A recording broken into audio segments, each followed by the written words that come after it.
بسم اللہ الرحمن الرحیم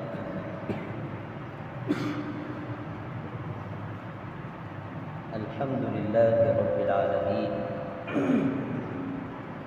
والصلاة والسلام علی النبی الکریم اما بعد فاعوذ باللہ من الشیطان الرجیم بسم اللہ الرحمن الرحیم وَإِذْ قَالَ رَبُّكَ لِلْمَلَائِكَةِ إِنِّي جَاعِلٌ فِي الْأَرْضِ خَلِيفَةً۔ الحمدللہ، اللہ تعالیٰ کے فضل و کرم سے ہماری سورہ بقرہ کی تفسیر چل رہی ہے۔ 3 رکوع کی تفسیر الحمدللہ مکمل کی۔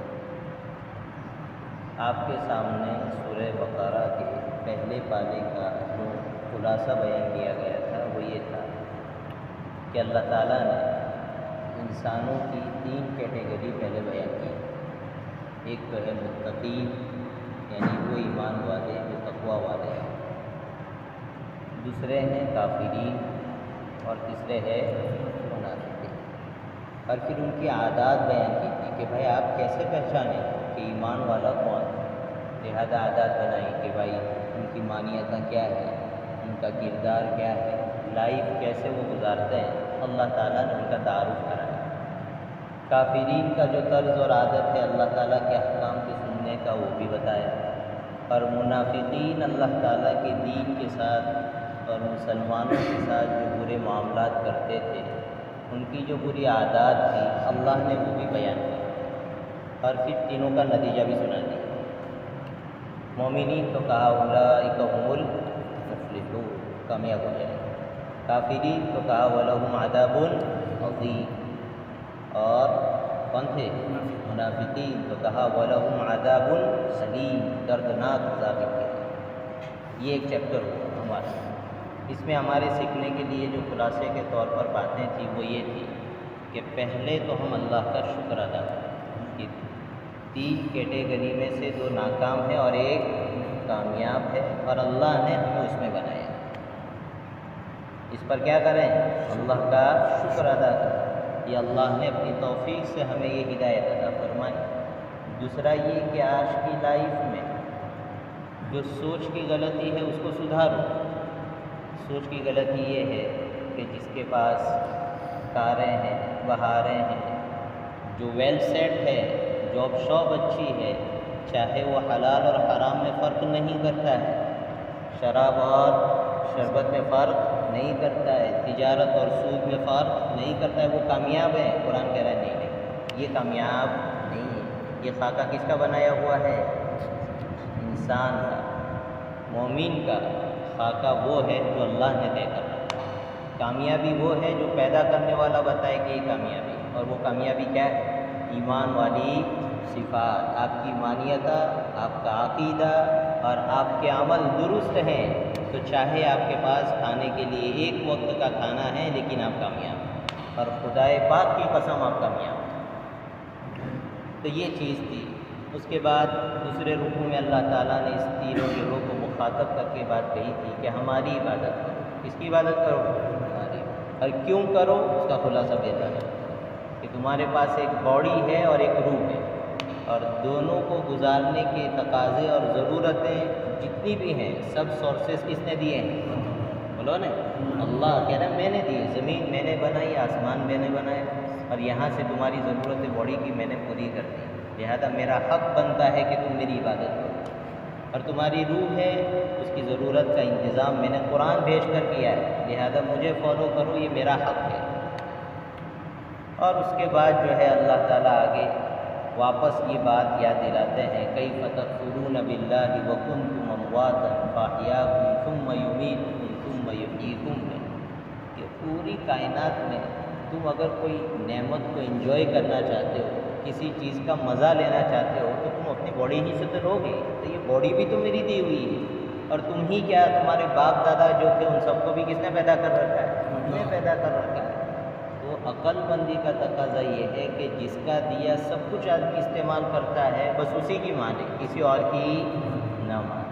تو اللہ تعالیٰ پھر ایک مرتبہ بندوں کو یاد دلاتے ہیں کہ یہ آسمان کس نے پیدا کیا؟ اللہ نے۔ زمین کس نے پیدا کی؟ اللہ نے۔ عقل کس نے دی؟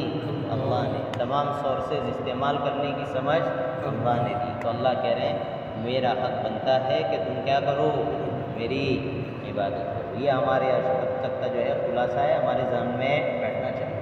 میں نے ایک بات پھر کہی تھی، قرآن بار بار مضامین کو کیا کرے گا؟ ریپیٹ کرے گا، اس لیے کہ آکاش وانی نہیں ہے، یہ BBC نہیں ہے کہ ایک خبر سنا کر چلتا بنا۔ قرآن آیا اس لیے تاکہ باتیں اتنی مرتبہ کہی جائے اور اتنی مرتبہ دہرائی جائے کہ وہ دل کی فکر بن جائے، دماغ کا آدمی کی سوچ بن جائے اور اسی پر جینے کا آدمی کے اندر حوصلہ پیدا ہو جائے، اس لیے بار بار سناتے ہیں۔ کل کی ہماری جو تفسیر تھی، چوتھے پارے کی شروعات کا پورے رکوع کا خلاصہ آپ کے سامنے، آیات کے بغیر میں نے قصہ سنایا تھا۔ وہ قصہ حضرت آدم علیہ السلام کا۔ اللہ نے فرمایا تھا نا کہ میں نے تمہیں پیدا کیا ومن قبلکم، جو لوگ تم سے پہلے تھے انہیں بھی پیدا کیا۔ تو اب اوپر سے لا رہے ہیں اللہ تعالیٰ کہ کس کو سب سے پہلے پیدا کیا انسانوں میں؟ حضرت آدم کو۔ تو ان کا قصہ سنایا تھا کل، میں نے بھی آپ کو سنا دیا تھا زبانی، وہ اس لیے سنایا تھا تاکہ آیت کے ساتھ میں کچھ بات کہوں تو آپ کے ذہن میں اسکرین چلتی رہے کہ ہاں بھائی اس کی بات یہ ہے، اس کی بات یہ ہے۔ دیکھیں اللہ فرما رہے ہیں کہ اس وقت کو بھی سنو کہ جب کیا ہوا تھا، اللہ نے فرشتوں سے کہا تھا کہ میں زمین میں اپنا خلیفہ بنانے جا رہا ہوں، ٹھیک ہے؟ تو فرشتوں نے رپلائی میں کہا کہ اللہ ایسی مخلوق کا آپ خلیفہ بنائیں گے جو وہاں جا کے ادھم مچائے، یعنی کہ تیری میری لڑائی جھگڑا اور قتل و غارت گیری بم دھماکے پتہ نہیں کیا کیا کریں گے یہ لوگ، تو ان لوگوں کو آپ اپنا خلیفہ بنا رہے ہیں۔ میں نے یہاں آپ کو ایک بات کہی تھی کہ اللہ تعالیٰ فرشتوں کے سامنے یہ بات رکھ رہے ہیں، یہ ایڈوائز لے رہے ہیں، مشورہ لے رہے ہیں؟ نہیں بھائی، یہ مشورہ نہیں لے رہے۔ مشورہ کون لیتا ہے؟ جس کو کالے اور سفید کا فرق نہیں معلوم، جس کو پتہ نہیں ہے کہ اس کے آگے کیا ہے یا اس کا سب کچھ کیا ہے، پوری طرح جو ہے آدمی کسی چیز سے واقف نہ ہو، وہ آدمی کیا کرتا ہے؟ مشورہ۔ اللہ مشورہ نہیں کر رہے۔ ہاں، اللہ تعالیٰ اس طرح کا انداز اپنے کلام میں اتار کر بندوں کو مشورے کی تعلیم دے رہے ہیں۔ کس کو؟ بندوں کو، کہ جب بھی کوئی تم ایسا کام کرو جو تمہاری نظر میں ایسا ہو کہ کوئی بڑا کام میں کرنے جا رہا ہوں، چاہے سماج کے لیول پر کوئی اچھا سدھارے کا کام کرنے جا رہے ہو، یا اپنے خاندان کے لیول پر کرنے جا رہے ہو، یا اپنے محلے کے لیول پر کرنے جا رہے ہو، بھائی کیا کرو؟ مشورہ کرو۔ کیا کرو؟ مشورہ کرو۔ مشورے میں اللہ تعالیٰ نے کیا رکھی ہے؟ خیر رکھی۔ حضور اقدس صلی اللہ علیہ وسلم کو بھی یہ تعلیم دی، وشاورہم فی الامر، کہ ان سے معاملات میں کیا کرو؟ مشورہ کرو۔ حالانکہ حضور تو نبی تھے، کوئی بھی معاملہ ہوتا وہی پھٹ سے آ جاتی اور عالم الغیب بتا دیتا کہ یہ ٹھیک ہے یا نہیں، لیکن بہرحال شریعت لوگوں کو کیا کرتی ہے؟ تربیت کرتی ہے، لوگوں کی جینے کا سلیقہ سکھاتی ہے۔ اس لیے اللہ تعالیٰ یہ جو فرشتوں کے سامنے بات رکھی ہے، یہ آئندہ کے لیے انسانوں کو سکھانے کے لیے کہ تمہیں ہر بڑا کام کیسے کرنا چاہیے؟ مشورے سے۔ رہا فرشتوں سے کیوں پوچھا؟ وہ ان کا امتحان تھا۔ کیا تھا؟ وہ آپس میں جو باتیں کرتے تھے نا کہ لن یخلق اللہ خلقا اکرم علیہ منا ولا اعلم، کہ اللہ تعالیٰ کبھی بھی جو ہے ایسا لگتا ہے کہ ہم سے زیادہ رسپیکٹیبل کوئی مخلوق پیدا نہیں کرے گا، ہم سے زیادہ جو اللہ نے ہمیں سسٹم کا علم دے رکھا ہے اس سے زیادہ علم والا کوئی اللہ پیدا نہیں کرے گا۔ تو اللہ تعالیٰ ان کی باتوں کو تو جانتے ہیں، عالم الغیب ہے، ابھی سے پوچھ رہے ہیں تاکہ ان کا رپلائی لے کے دیکھیں کیا کرتے ہیں لوگ۔ تو انہوں نے جو ہے بڑے ادب کے ساتھ یہ عرض کیا کہ اس سے پہلے جناتوں کا بتایا تھا میں نے، بہت ادم مچایا، اللہ تعالیٰ نے قتل کرو، قتل کیا، ان کو جو ہے جنگلوں میں اور جزیروں میں دریاؤں میں پہنچا دیا۔ اب جو ہے ان سے وہ پہلے والی مخلوق پر قیاس کر کے انہوں نے ایسا کیا تو انسان کا بچہ بھی ایسا ہی کرے گا، یہ سوچ کر، یا بعض روایت میں کہ اللہ نے خود بتایا تھا کہ میں ایسی مخلوق پیدا کروں گا کہ وہ کیا کر سکتی ہے؟ ادھم بھی مچا سکتی ہے اور اچھے کارنامے بھی انجام دے سکتی ہے۔ دونوں طرح کے فیچرز میں نے رکھے اندر، تو اس لیے ان لوگوں نے کہا کہ اللہ ایسے کو کیوں پیدا کرتے ہو؟ ہم لوگ ہیں تو صحیح، ہم لوگ آپ کی نافرمانی تو کرتے نہیں، اور تھوڑا اور سنبھالتے ہیں، تھوڑا اور سنبھال لیں گے، کوئی مسئلہ نہیں۔ اللہ نے ان کو اس بات کے دو جواب دیے۔ کتنے دیے؟ دو جواب دیے۔ اللہ تعالیٰ کون ہے؟ بادشاہ ہے، کیا ہے؟ لہٰذا ایک جواب تو بادشاہ والا ہے۔ کیسا ہے؟ بادشاہ والا۔ تمہیں کچھ پتہ نہیں، تم بیٹھو آرام، ہم جانتے ہیں ہمیں کیا کرنا ہے، نہیں سمجھا ہے؟ یعنی زمین کی خلافت اور اس کی ضرورت ضرورت اور اس کا سسٹم کیا ہے اس کا علم تمہیں نہیں ہے، وہ سب سسٹم ہمیں معلوم ہے، اس لیے تم کیا کرو، صبر کرو، آرام سے دیکھتے رہو۔ ایک تو یہ، اور ایک دوسرا حکیم آنا، کیسا کہ سیٹسفائی ہو جائے، کیسے ہو جائے، کیسے ہو جائے، سیٹسفائی ہو، تو سیٹسفائی تھے پہلے سے، لیکن ہمیں اللہ سیٹسفائی کر رہا ہے کہ ہم نے حکیمانہ جواب بھی دیا ہوں۔ کیا کیا؟ حضرت آدم علیہ السلام کو زمین کی چیزوں کے نام ان کی ڈیٹیلز کے ساتھ کہ اس سے کیا بنے گا، اس سے فائدہ کیا ہوگا، اس سے نقصان کیا ہوگا، پورا کا پورا بتا دیا، اور فرشتے بھی سامنے موجود تھے اور یہ بات سکھائی۔ اور پھر اللہ تعالیٰ نے فرشتوں سے کہا کہ بتاؤ، میں نے جو بتایا وہ سب نام بتاؤ، اور فرشتے نہیں بتا پائے۔ کیوں نہیں بتا پائے بھائی؟ اس لیے کہ ان کو کریٹ بھی اللہ نے اس طرح کیا ہے کہ فیچرز ان کے اندر اللہ نے رکھے ہی نہیں ہیں کہ اس کو کیچ کر سکے۔ حضرت آدم کے اندر رکھے تھے، ان کے اندر نہیں رکھے تھے۔ جیسے ہی پوچھا کہنے لگے قالوا سبحانک لا علم لنا الا ما علمتنا، اللہ جو علم آپ نے ہمیں سکھایا بس اتنا ہی ہمارے پاس ہے، اس سے زیادہ نہیں ہے۔ اور آپ کا یہ حضرت آدم کو پیدا کرنا یہ بیکار نہیں ہے، یہ آپ کی حکمتوں والا کام ہے۔ سبحانک، بیکار کام کرنے سے آپ کی ذات پاک صاف ہے، آپ کوئی کام بیکار نہیں کرتے ہیں۔ اللہ تعالیٰ کہہ رہے ہیں قالوا سبحانک لا علم لنا الا ما علمتنا، یہ جواب ہے۔ یہاں یہ بات بھی سمجھو، یہ جو باتیں سنائی جا رہی ہے نا، یہ مکہ کے کافروں کو بھی سنائی جا رہی ہے اور مدینہ کے یہود کو بھی سنائی جا رہی ہے۔ قرآن وہاں نازل ہوا ہے۔ وہ لوگ فرشتوں کو بہت کچھ سمجھتے تھے، وہ لوگ کہتے تھے کہ فرشتے جو ہے نعوذ باللہ اللہ کی بیٹیاں ہیں۔ کیا ہے؟ بولو نا، اللہ کی بیٹی، اور سسٹم چلاتی ہے۔ کیا چلاتی ہے؟ لہٰذا انہوں نے دیوی دیوتا کے نام پر ان کی عبادت شروع کر دی تھی فرشتوں کی۔ اللہ کہہ رہے ہیں کہ ان بیچاروں کے پاس علم ہی نہیں ہے۔ کیا نہیں ہے؟ بولو نا، علم ہی نہیں ہے۔ دوسری چیزیں کہاں سے لاؤ گے تم؟ پیدا کرنا اور ضرورتیں خود ہی کرنا تو دوسری بات ہے، پہلے پتہ بھی تو لگ گیا، اپلیکیشن آ رہی ہے ضرورت کی، نہیں سمجھ میں آ رہا ہے۔ لہٰذا دنیا میں جتنی گمراہ قومیں ہیں مورتی پوجا والی، انہوں نے کتنے بھی نام الگ الگ دیوی دیوتاؤں کے رکھ چھوڑے ہو، وہ کوئی عبادت کے لائق نہیں۔ اللہ نے بتا دیا کہ یہ سب کچھ ہمارے کون ہیں؟ بندے ہیں۔ بل عباد مکرمون، یہ ہماری عبادت کرنے والے باعزت بندے ہیں، اس سے زیادہ ان کی کوئی حیثیت نہیں ہے۔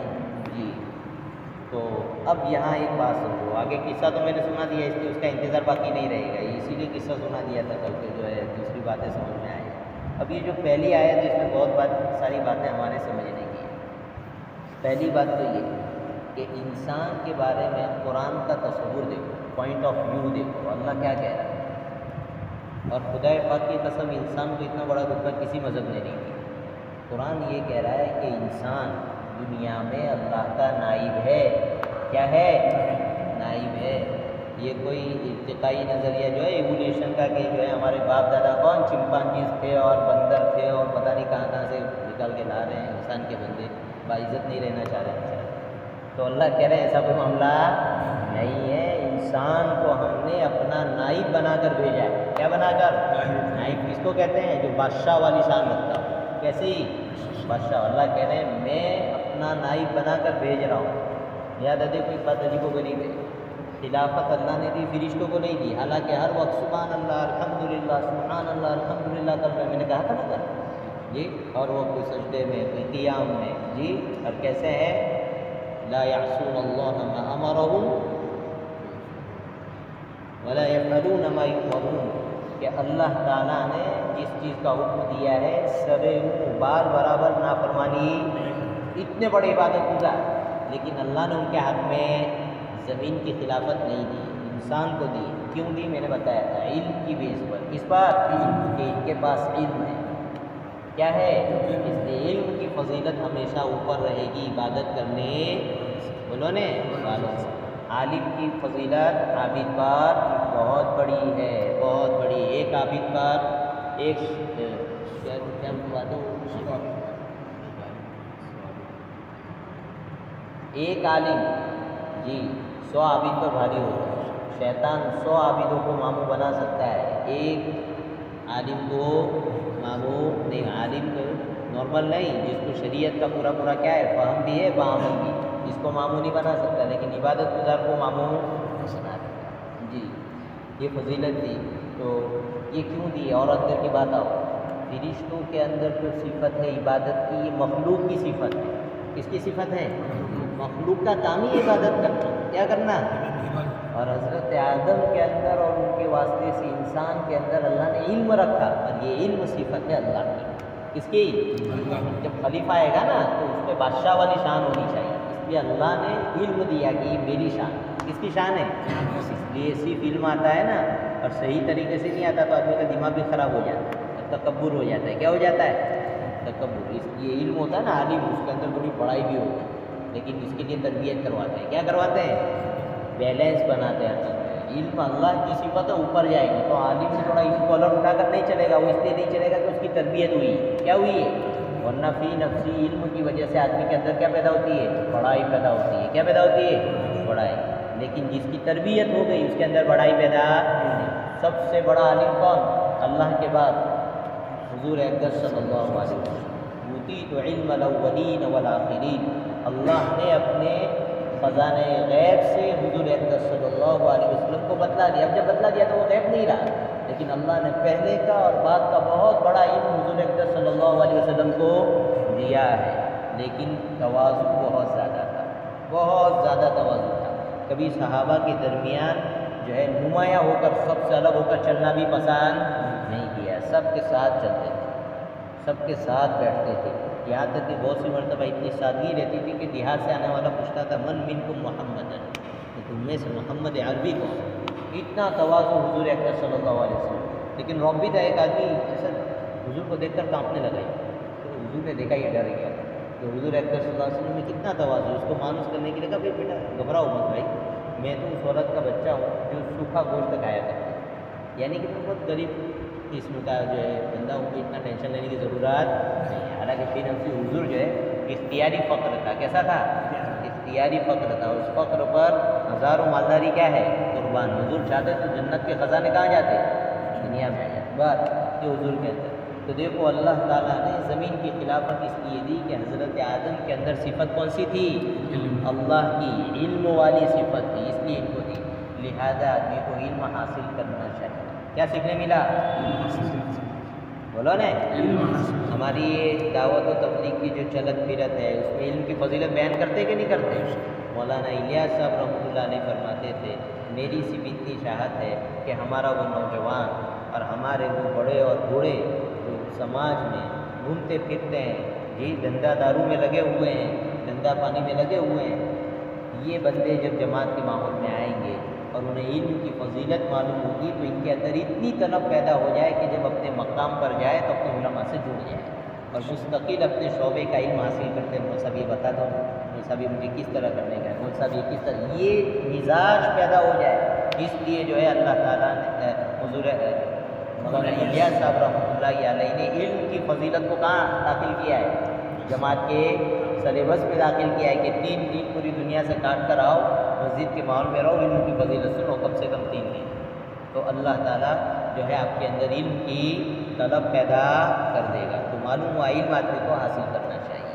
اور اگر اپنے چھوٹے بچے ہیں تو انہیں حافظ بھی بنانا چاہیے اور بولو نے عالم بھی بنانا چاہیے. یہ کون سی والی صفت ہے؟ علم کی. کس کی صفت ہے یہ؟ اللہ کی صفت ہے. بندوں کو اللہ نے عطا کی ہے، بہت بڑی نعمت ہے. دوسری بات دیکھیں کہ اللہ تعالیٰ نے کہا میں انسانوں کو کیا بناؤں گا؟ خلیفہ بناؤں گا. خلیفہ کس کو کہتے ہیں؟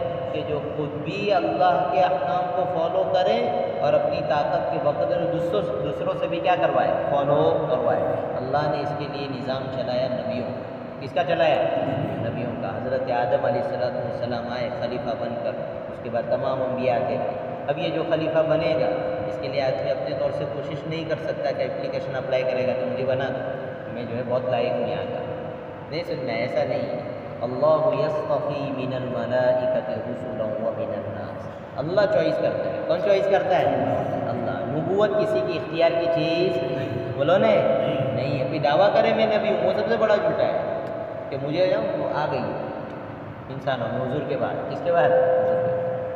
اللہ چوائس کرتا ہے انسانوں میں سے کس کو مجھے کیا بنانا ہے نبی، اور کس کو بنانا ہے کسی نااہل کو بنا دیں گے. اللہ کہہ رہے نہیں اللہ یعلم حیث یجعل رسالۃ. اللہ کو پتہ ہے مجھے کس کو نبی بنانا ہے، بس اسی کو بنائیں گے اور کسی کو نہیں بنائیں گے. تو اللہ تعالیٰ نے حضرت آدم سے خلیفہ کا سسٹم چلایا کہاں تک؟ حضور اقدس صلی اللہ علیہ وسلم تک. حضور اقدس صلی اللہ علیہ وسلم زمین میں نبی کی حیثیت سے اللہ کے سب سے آخری خلیفہ تھے، اور آپ کی خلافت پہلے والے نبیوں سے بالکل بہت الگ ہے۔ بہت چیزیں ایسی ہیں جو پہلے نبیوں میں نہیں تھی، جیسے کہ پہلے نبی آئیں گے تو کسی ایک قبیلے میں آئیں گے، کسی ایک قوم میں آئیں گے، کسی ایک علاقے کے لیے آئیں گے۔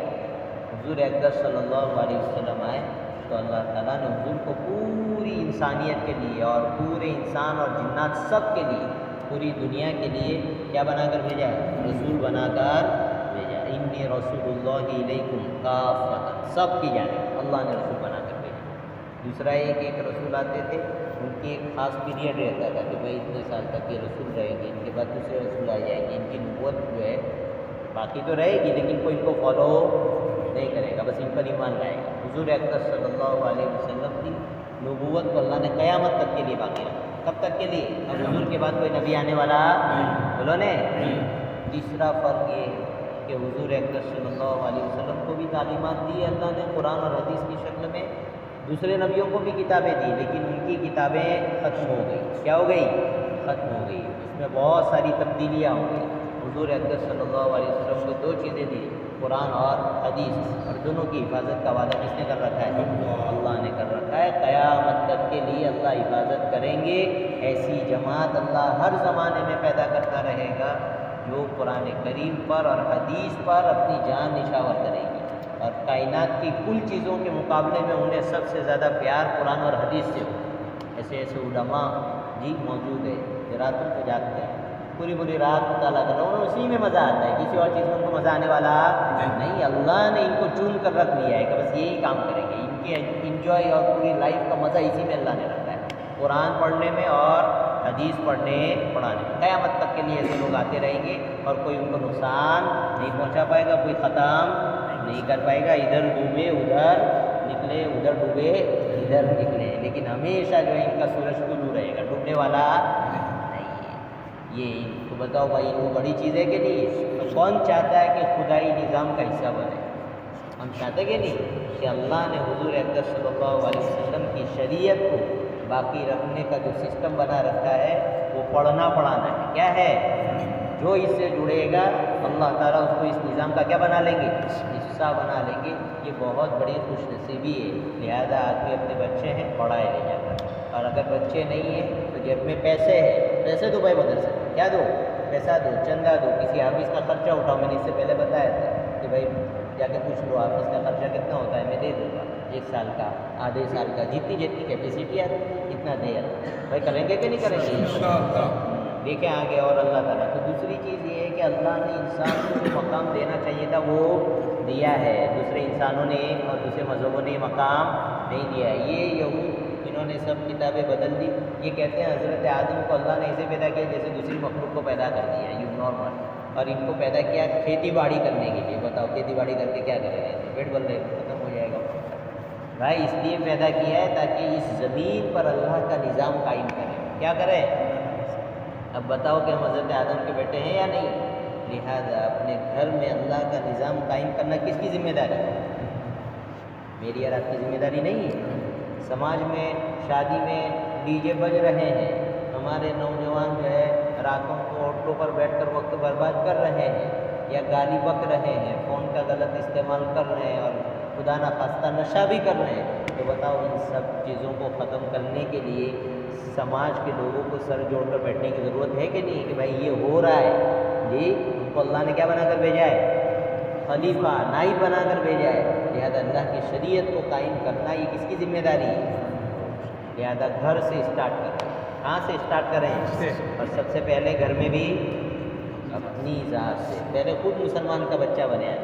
بیوی کو ڈانٹ رہا ہے، فجر میں اٹھتی نہیں، بے شرم کہیں کی، خوب سنائی بیچاری کو، خود 8 بجے کے چائے بنا دے گی، وہ جو اپنوں نے بات کہی تھی اس کی چائے بن گئی، ختم معاملہ جی۔ تو خود قرآن کریم کی آدمی تلاوت نہیں کرتا ہے، گھر میں بچے اور اولاد اور بیوی بچے کیوں کریں گے بھائی؟ مومن ایسا ہوتا ہے کہ وہ گھر میں جاتا ہے تو اس کے کردار سے ایمان مہکنا چاہیے۔ ماں باپ اور اس کے بچے اور اس کی بیوی دیکھیں کہ یہ بندہ مصلی پر ہوتا ہے، یہ بندہ گھر میں آ کر مصلی پر بیٹھتا ہے، قرآن کی تلاوت کرتا ہے،